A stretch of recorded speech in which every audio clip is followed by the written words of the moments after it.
নমস্কার বন্ধুরা, আজকের ভিডিওতে আমরা খুবই ইন্টারেস্টিং একটি টপিক নিয়ে আলোচনা করব। আজকে আমরা আলোচনা করব যে ২০২৬ থেকে ২০৩৬ এই আগামী ১০ বছরের জন্য আপনারা কিভাবে একটা আইডিয়াল পোর্টফোলিও বিল্ড করবেন এবং কোন কোন হাই গ্রোথ সেক্টরের লিডিং কোম্পানিগুলিকে আপনারা পোর্টফোলিও জায়গা করে দেবেন, যার ফলে আপনার পোর্টফোলিও থেকে আপনারা একটা হিউজ ওয়েলথ ক্রিয়েট করতে পারবেন। তাহলে আসুন আজকের ভিডিওটি শুরু করি। আমরা আজকের এই ২০২৬-এর পোর্টফোলিওতে ৪টি হাই গ্রোথ সেক্টর নিয়ে আলোচনা করব এবং তার মধ্যে কিছু লিডিং কোম্পানির নামও আপনার সাথে শেয়ার করব। বন্ধুরা, এই নেক্সট ডিকেড কিন্তু আমাদের জন্য একটা অমৃতকাল। এই সময়টা হতে চলেছে সবচেয়ে গুরুত্বপূর্ণ একটা দশক, যেখানে আমরা হাইপার গ্রোথ ফেজ দেখতে পাবো বিভিন্ন সেক্টরে। আজ আমরা আলোচনা করব এমন ৪টি হাই গ্রোথ সেক্টর নিয়ে, যেগুলোর ওপর ভিত্তি করে যদি আপনি লং টার্ম পোর্টফোলিও তৈরি করেন, তাহলে আপনার ওয়েলথ কিন্তু এক্সট্রা অর্ডিনারিলি গ্রো করতে পারে। এটা শুধু থিওরি নয়, আমি রিয়েল এক্সাম্পলও এই আজকের ভিডিওতে আপনাদের সঙ্গে লং টার্ম ইনভেস্টমেন্টের জন্য শেয়ার করব। তাই ভিডিওটি আজকে সম্পূর্ণ আপনারা দেখুন, আপনারা বুঝে যাবেন যে কোন কোন গ্রোথ সেক্টরগুলিকে আপনাদের আইডেন্টিফাই করে সেখানে কিন্তু আর্লি ইনভেস্টমেন্ট করে নিতে হবে। তো প্রথমে আমরা ২০২৬ থেকে ২০৩৬-এর মধ্যে যে পোর্টফোলিওটি বিল্ড করব, তার কিছু স্ট্র্যাটেজি আপনার সাথে শেয়ার করি। এটা এমন একটা ডাইভার্সিফাইড স্টক পোর্টফোলিও হবে যা ফিউচার গ্রোথ মেগা ট্রেন্ডের উপর ভিত্তি করে তৈরি হবে। মানে আমরা শুধু ট্র্যাডিশনাল সেক্টরকে বেছে নেব না, আমরা এমন সেক্টরকে বেছে নেব যেগুলো আগামী ৫ থেকে ১০ বছরের মধ্যে 5x 10x গ্রোথ পোটেনশিয়াল দেখাতে পারে। এই পোর্টফোলিওর কি লক্ষ্য হবে? স্ট্রং সিএজিআর মানে কম্পাউন্ড অ্যানুয়াল গ্রোথ রেট হবে আপনার পোর্টফোলিও স্টকগুলির। মার্কেট লিডিং কোম্পানিজ থাকবে এখানে। আর ফিউচারের ডিমান্ড ড্রিভেন গ্রোথ আসতে চলেছে এই সেক্টরগুলিতে। প্রথম সেক্টরটি হবে আর্টিফিশিয়াল ইন্টেলিজেন্স অ্যান্ড অটোমেশন। এই এআই ছাড়া যদি আপনি পোর্টফোলিও বিল্ড করেন, তাহলে আপনার পোর্টফোলিও বিল্ড করা একটা বৃথা হয়ে যাবে, কারণ এআই একটা রেভলিউশন হচ্ছে। আর এই 21st সেঞ্চুরি একটা অন্যতম আবিষ্কারই হচ্ছে এআই। তাই এই আর্টিফিশিয়াল ইন্টেলিজেন্সকে কেন্দ্র করে যে কোম্পানিগুলি সার্ভিস প্রোভাইড করে, সেই ধরনের কিছু কোম্পানিকে আপনার পোর্টফোলিওতে অবশ্যই রাখতে হবে। এআই এখন শুধু টেক কোম্পানির মধ্যেই সীমাবদ্ধ নয়, এটা health care, fintech, e commerce সব জায়গায় কিন্তু একটা রেভলিউশন এনে দিচ্ছে। কি পয়েন্ট তোমরা কি মাথায় রাখবে? এআই অ্যাডপশন কিন্তু খুবই দ্রুত বাড়ছে। রোবোটিক্স, ডেটা অ্যানালিটিক্স প্রোডাক্টিভিটি বাড়ছে। রোবোটিক্স, ডেটা অ্যানালিটিক্স প্রোডাক্টিভিটি বাড়ছে। ক্লাউড কম্পিউটিং এবং ডেটা সেন্টারেও আমরা অনেক বেশি ইনফ্রাস্ট্রাকচার এক্সপ্যানশন দেখছি, সেখানে অনেক বেশি আমরা ক্যাপিটাল এক্সপেন্ডিচার দেখতে পাচ্ছি। এই সেক্টরে ইনভেস্ট করার মানেই হলো ফিউচার টেকনোলজি গ্রোথের সঙ্গে আপনি ওয়েলথকে রাইড করতে চাইছেন। এই এআই রিলেটেড কোম্পানিগুলির মধ্যে আমার সবচেয়ে পছন্দের শেয়ারটি হচ্ছে পারসিস্টেন্ট সিস্টেম, কোফর্জের মতো কোম্পানিগুলি, যারা কিন্তু বিভিন্ন রকমের এআই রিলেটেড সার্ভিস তাদের কাস্টমারদের জন্য বানিয়ে থাকে। তারা এআই এর প্রোডাক্টগুলিকে তারা ইমপ্লিমেন্ট করছে, তারা তাদের ক্লায়েন্টের জন্য নতুন কোনো মডেল ডেভেলপ করছে। আর এছাড়া আপনারা কিন্তু নেটওয়ার্ক টেকনোলজির মতো কোম্পানির শেয়ারকেও ওয়াচ লিস্টে রাখবেন। এই নেটওয়ার্ক টেকনোলজি কিন্তু এআই ইনফ্রাস্ট্রাকচারের যে বিভিন্ন রকমের হার্ডওয়্যার আছে, সেগুলি তারা ম্যানুফ্যাকচার করে। তারা এনভিডিয়া, মাইক্রোসফট, এএমডি, ইন্টেলের মতো কোম্পানির সাথে টাই আপ করেছে এবং বিভিন্ন রকমের হার্ডওয়্যার ম্যানুফ্যাকচার করছে, বিভিন্ন রকমের এআই সার্ভার ডেভেলপ করছে, তারা স্টোরেজ সিস্টেম বানাচ্ছে। সেই জন্য নেটওয়ার্ক টেকনোলজির শেয়ারকেও আপনারা ওয়াচ লিস্টে রাখবেন। আর ইটুই নেটওয়ার্কেও কিন্তু আপনারা ওয়াচ লিস্টে রাখবেন, কারণ রিসেন্ট টাইমে এলএনটি এখানে তারা কিছুটা স্টেক নিয়েছে। ইটুই নেটওয়ার্কও কিন্তু একটা ইনফ্রাস্ট্রাকচার প্রোভাইড করে। এছাড়া ডেটা সেন্টার থিমের মধ্যে বিভিন্ন রকমের প্লেয়ার আছে, যেমন অনন্তরাজ আছে, আর টেকনো ইলেকট্রিক আছে। এই কোম্পানিগুলি বিভিন্ন রকমের ইনফ্রাস্ট্রাকচার প্রোভাইড করে, তারা ডেটা সেন্টার ডেভেলপ করে সেগুলিকে লিজে দেয়। সেই জন্য এই স্টকগুলিকেও ওয়াচ লিস্টে রাখবেন। এরপরে ২ নম্বর সেক্টর হচ্ছে electric vehicle and battery tech. এই ইলেকট্রিক ভেহিকেল এবং এই ব্যাটারি টেকনোলজি এটা কিন্তু রেভলিউশন আনছে অটোমোবাইল ইন্ডাস্ট্রিতে। ২০২৫-এর পর থেকেই গ্লোবাল ইভি অ্যাডপশন আরও অনেক বেশি অ্যাক্সেলারেট হচ্ছে। ভারতেও কিন্তু ইভির ডিমান্ড অনেক বাড়ছে। আর পলিউশনকে কন্ট্রোল করার জন্য, গ্লোবাল ওয়ার্মিংকে অনেকটা রিডিউস করার জন্য এই ইলেকট্রিক ভেহিকেলের পেনিট্রেশন আমরা আগামী দিনেও অনেক বেশি দেখতে পাবো। এখন গ্রোথ ড্রাইভার কি আছে এই সেক্টরে? গভর্নমেন্টের সাপোর্ট আছে, তারা কিন্তু পলিসি পুশ আনছে, তারা পিএলআই স্কিম লঞ্চ করছে, ব্যাটারি কস্ট তারা কম করতে চাইছে, চার্জিং ইনফ্রাস্ট্রাকচার আগামী দিনেও আমরা অনেক বেশি বাড়তে দেখব। ইভি শুধু গাড়ি নয়, এটা পুরো ইকোসিস্টেম, একটা ইনভেস্টমেন্ট অপরচুনিটি নিয়ে এসছে ইন্ডিয়ান মার্কেটে।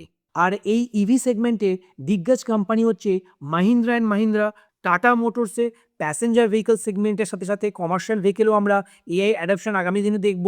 এছাড়া মারুতি সুজুকির মতো কোম্পানি, টিভিএস মোটর এবং আইচার মোটরসের মতো কোম্পানিগুলিকে আপনারা ওয়াচ লিস্টে রাখবেন। তারা কিন্তু আইস ইঞ্জিনের সাথে সাথে তাদের কমার্শিয়াল ভেহিকেলগুলো অনেক বেশি পপুলারাইজ হচ্ছে।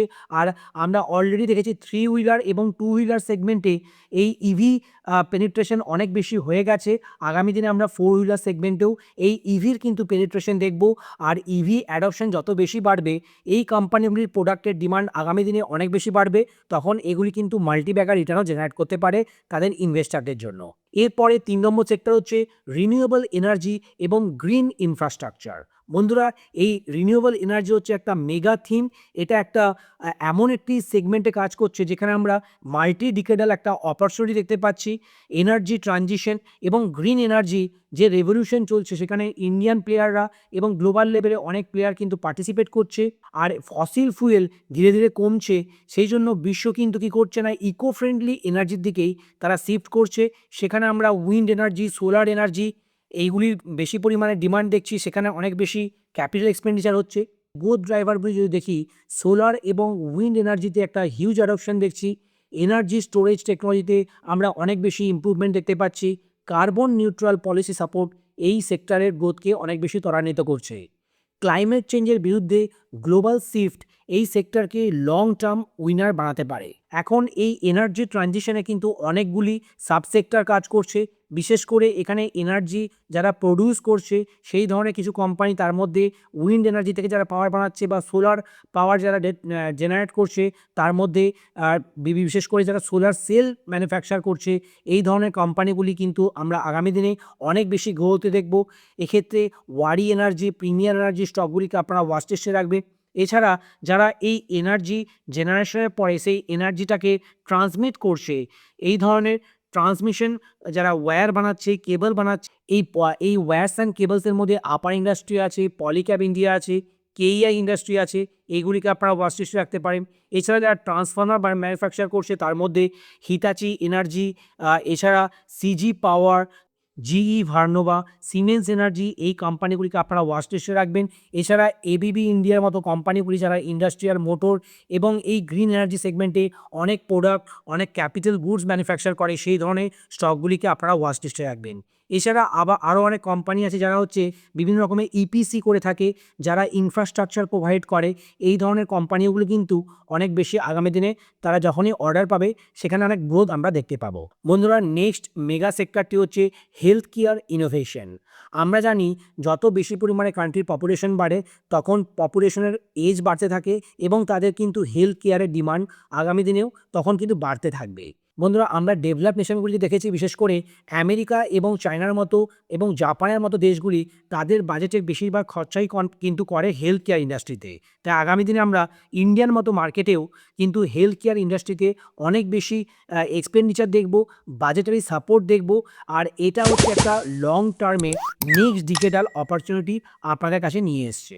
এর মধ্যে রয়েছে genetic research, biotech, telehealth, advance medical devices, এই ধরনের সেক্টরগুলি আছে। এছাড়া হসপিটাল এবং বিভিন্ন রকমের ডায়াগনস্টিক চেন ম্যানুফ্যাকচার করে থাকে, ফার্মাসিউটিক্যাল যে মেডিসিনগুলি ম্যানুফ্যাকচার করে, এপিআই ম্যানুফ্যাকচারিং প্লেয়ার আছে।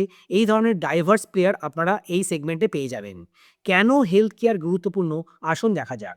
এজিং পপুলেশন বাড়ছে, technology driven health care transformation হচ্ছে, প্রিভেন্টিভ মেডিসিন গ্রোথ দেখা দিচ্ছে। আর প্রাইভেট সেক্টরে এক্ষেত্রে অনেক বেশি পরিমাণে এক্সপ্যানশন দেখছি। আর ইন্স্যুরেন্সও কিন্তু এই হেলথ সার্ভিসকে অনেকটাই অ্যাফোর্ডেবল করে দিয়েছে মিডল ক্লাসের জন্য। আর গভর্নমেন্ট কিন্তু এক্ষেত্রে জিএসটি রেট কাট করে দিয়েছে এই হেলথ ইন্স্যুরেন্সের উপরে।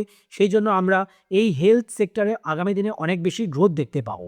হেলথ কেয়ার সেক্টরে আমরা স্টেবিলিটি, গ্রোথ দুটোই কিন্তু দেখতে পাবো। এখন প্রশ্ন, এই 4টি সেক্টরকে একটা পোর্টফোলিওতে কী করে কম্বাইন করবেন? প্রথমেই তোমরা ডাইভার্সিফাই করে নাও, 4টি সেক্টরে একটা ব্যালেন্সড অ্যালোকেশন করো, এসআইপি অ্যাপ্রোচ ব্যবহার করো লং টার্মের জন্য। মার্কেট টাইমিং করার চেষ্টা করবেন না, বছরে একবার রিব্যালেন্স করুন এবং স্ট্যাগার্ড ওয়েতে ইনভেস্টমেন্ট করতে থাকুন এই লিডিং সেক্টরের দিগ্গজ কোম্পানিগুলিতে। লং টার্ম ইনভেস্টিং কিন্তু পেশেন্সের জন্য হয়ে থাকে, টাইমিংয়ের জন্য নয়। তাই আপনারা টাইমিং না করে টাইম ইন দ্য মার্কেট করার চেষ্টা করুন। এখন দেখে নিই রিস্ক অ্যান্ড রিওয়ার্ড। মনে রাখবেন, হাই গ্রোথ মানেই হায়ার রিস্ক। তাই সবসময় ইনভেস্ট করার আগে রিসার্চ করুন, ব্লু চিপ স্টক দিয়ে ব্যালেন্স রাখুন পোর্টফোলিওকে, অ্যালোকেশনের লিমিট ঠিক রাখুন। খুব বেশি পার্টিকুলার কোনো সেক্টরে কোনো স্টকে বেশি অ্যালোকেশন করবেন না। আপনার পোর্টফোলিওকে ডাইভার্সিফাই করুন। ডিসিপ্লিন ছাড়া হাই গ্রোথ রিওয়ার্ড পাওয়া সম্ভব নয়। তো বন্ধুরা, এই 4টি হাই গ্রোথ সেক্টরে যেগুলো 2036 মানে আগামী দশকের জন্য মার্কেটকে ডমিনেট করতে পারে, এই ধরনের সেক্টরগুলি এবং এই ধরনের স্টকগুলি আপনার সাথে শেয়ার করলাম। আপনারা লং টার্ম যদি ইনভেস্টার হন, এই স্ট্র্যাটেজি আপনার জন্য একটা গেম চেঞ্জার হতে পারে। ভিডিওটি যদি আপনাদের ভালো লাগে, আমাদের ভিডিওটিকে লাইক শেয়ার করতে ভুলবেন না। চ্যানেলটিকে অবশ্যই সাবস্ক্রাইব করে নেবেন এবং কমেন্ট করে জানান কোন সেক্টর আপনাকে সবচেয়ে বেশি প্রমিসিং মনে হচ্ছে। আমাদের ভিডিও যদি আপনাদের ভালো লাগে, তাহলে অবশ্যই কমেন্ট করে জানান আগামী দিনে আপনারা কোন টপিকের উপরে ভিডিও দেখতে চাইছেন। বন্ধুরা, ভালো থাকবেন। আবার দেখা হবে আগের ভিডিওতে। নমস্কার, জয় হিন্দ, বন্দে মাতারাম।